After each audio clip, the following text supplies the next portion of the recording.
po jako akawuwo jangu nange kutunuleko neke kuliza buuliza nti gyoli. Jari Nansubuga omutuuze w'omukatanga wa Ndegeya yavuddeyo n'alajjanira abazira kisa okuvaayo kumudduukirira asobola okuyambibwa n'okujjanjaba omwana we gwe yazaalanga mulema.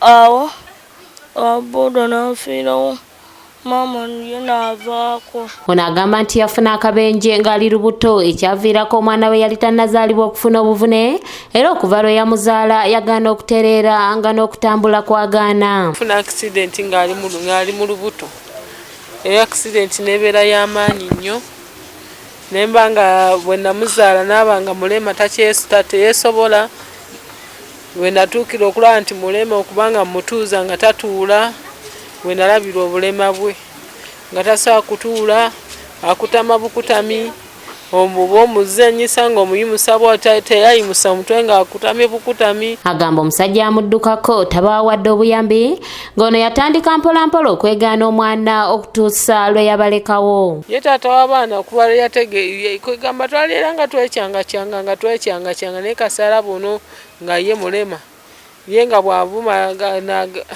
ng'era bw'ajja bw'agenda nga ye bw'avuma buvume ate kasaala abantu omwana mulema n'agamba ye tabeera na balema. Nansubuga agamba nga bw'atakyakola wasinzidde okusaba abazira kisa okuli ne Mama Fiina okuvaayo okumudduukirira afune obuyambi bw'omwana okuli n'akagaali mw'asobola okutambulira. Kati ate ono agira n'andwalirira naye nga n'ekikumi siina n'engula bipanado naye nga ne ssente siina naye nsaba buyambi abantaasa muntaase mwena abannengera munnengere mumbeere munteekeko omukono. Ssentebe w'ekitundu kino Bagonza Thomas asabye abasobola okuvaayo okuyamba ku mukyalo ono. Nze nange nkubira omulanga abazira kisa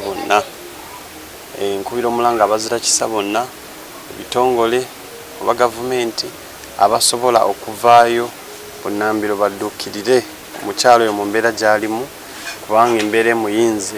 Lawrence Kavuma yakusakidde eggulire lino ku lwa ABS Television. Mukyala nga bwali nga mumulabye era ebizibu bye byeyogerera tusaba busabi era twongera eddoboozi ku mukyalo oyo